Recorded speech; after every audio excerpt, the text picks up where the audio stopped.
دیکھیں بات آپ نے سوال بہت بڑا کیا ہے اور اس کے اندر بہت ساری چیزیں آپ نے اس میں ایڈ کی ہیں، اور اس میں سب سے جو مجموعی سوال ہے وہ آپ کا جو ہے وہ الطاف بھائی کے حوالے سے ہے کہ جو ان کی جو فریڈم آف اسپیچ کے اوپر جو قدغن لگی ہوئی ہے اسے دور ہونا چاہیے، بالکل ہونا چاہیے، اور بالکل انہیں معافی ملنی چاہیے۔ انہوں نے دیکھیں غلطیاں انسان سے ہوتی ہیں، کس لیڈرز کی غلطیاں نہیں ہوئی؟ اور اس کا کوئی ایک بتا دیں اگر کوئی ہے تو۔ سر مجھے ایک بات بتائیں، اسمت یار ولی آپ کی اسمبلی میں کھڑے ہو کے بڑے بڑے جلسوں میں یہ جو دہشت گردی ہے اس کے پیچھے وردی ہے، یہ الفاظ کس نے نکالے؟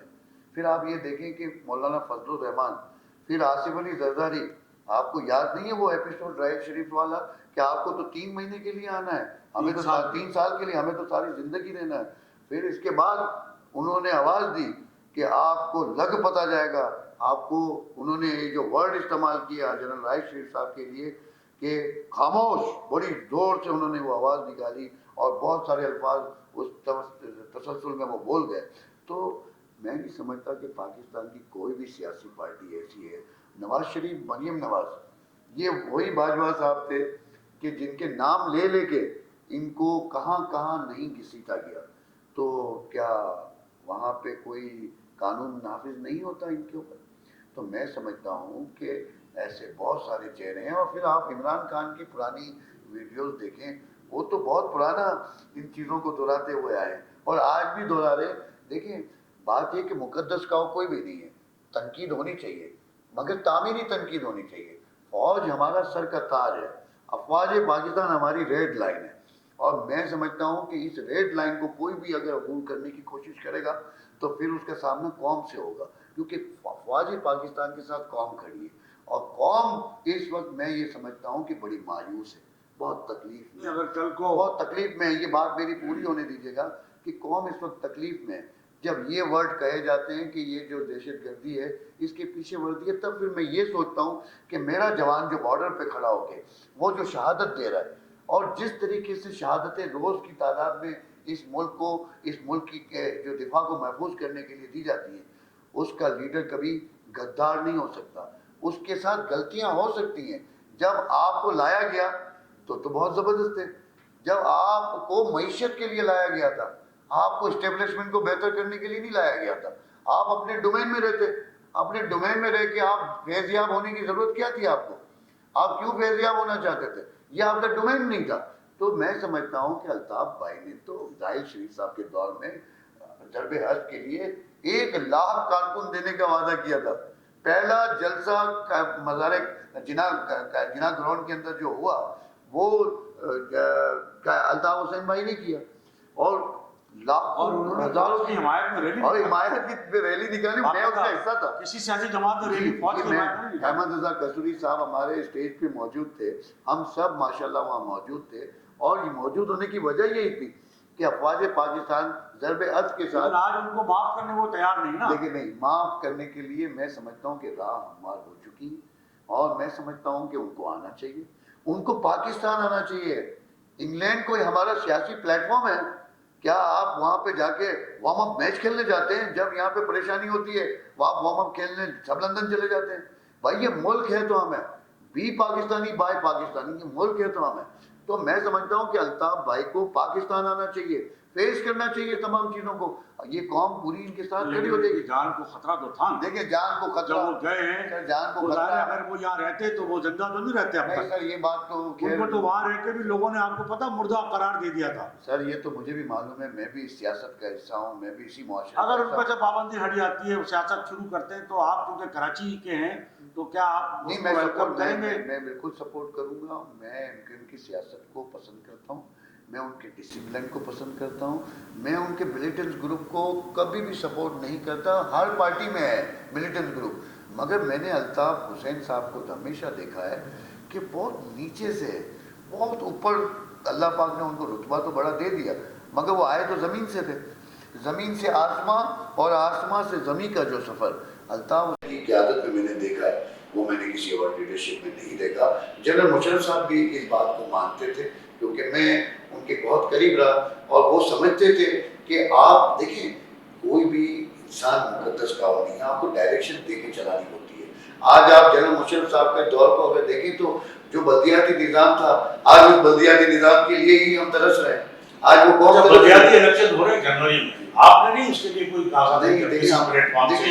آزاد امیدوار کے نہیں, آزاد امیدوار کے لیے میں نے NA-246 سے الیکشن میں پارٹیسپیٹ کیا تھا لیاری سے, مگر انفارچونیٹلی جو وہاں پہ کچھ کیا نام ہے ان کا جو وہاں کے ایم این اے تھے جو انہوں نے شکور شاہ انہوں نے استعفیٰ واپس لے لیا. یعنی کہ میرے ساتھ کھڑے ہو کے خان صاحب کے ڈاکومنٹ جمع کروائے.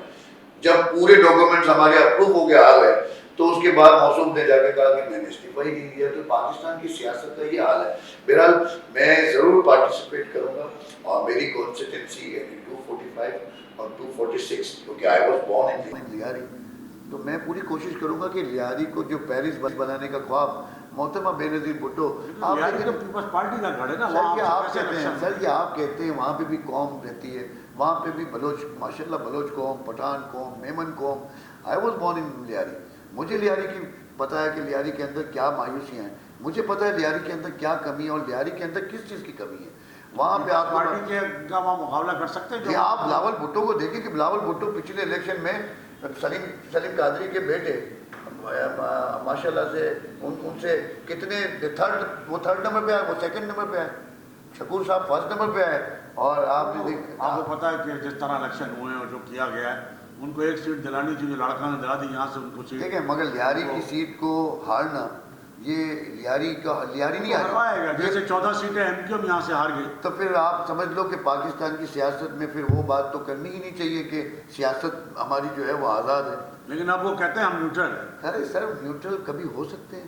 پاکستان کا دفاع کبھی نیوٹرل لوگ کر سکتے ہیں, کبھی نہیں کر سکتے.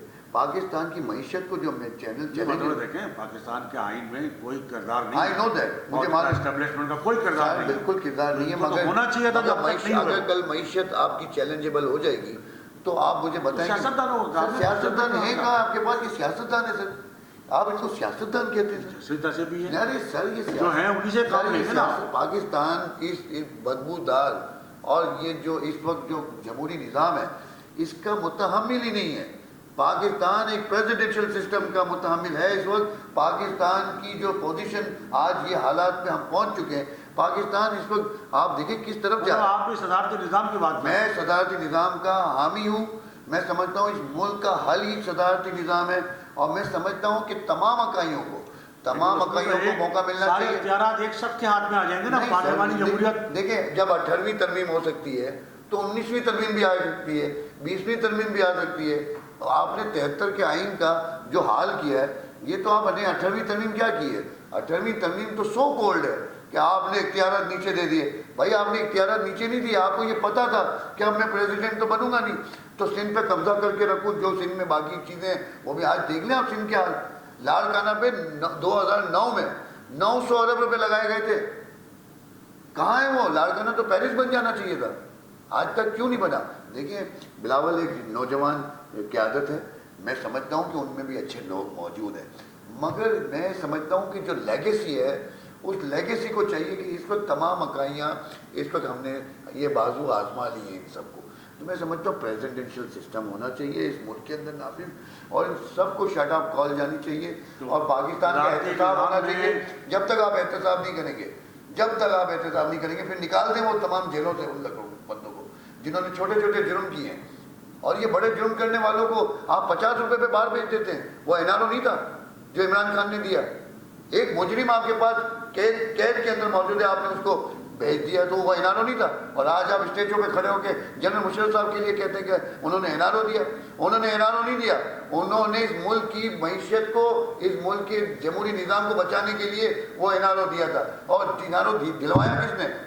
چودھری پرویز الہی نے دلوایا, کیونکہ وہ تو شیروانی سلا کے بیٹھے ہوئے تھے کہ مجھے وزیر اعظم بننا ہے. اور آپ نے دیکھا ہوگا کہ وہاں سے لے کے آج تک ہارنے کے بعد انہوں نے جنرل مشرف صاحب کی مخالفت کی. چودھری شجاعت صاحب, آج بھی آپ نے دیکھا ہوگا کہ پرویز الہی اور چودھری شجاعت کے درمیان جو اختلافات ہیں وہ یہی اقتدار کے.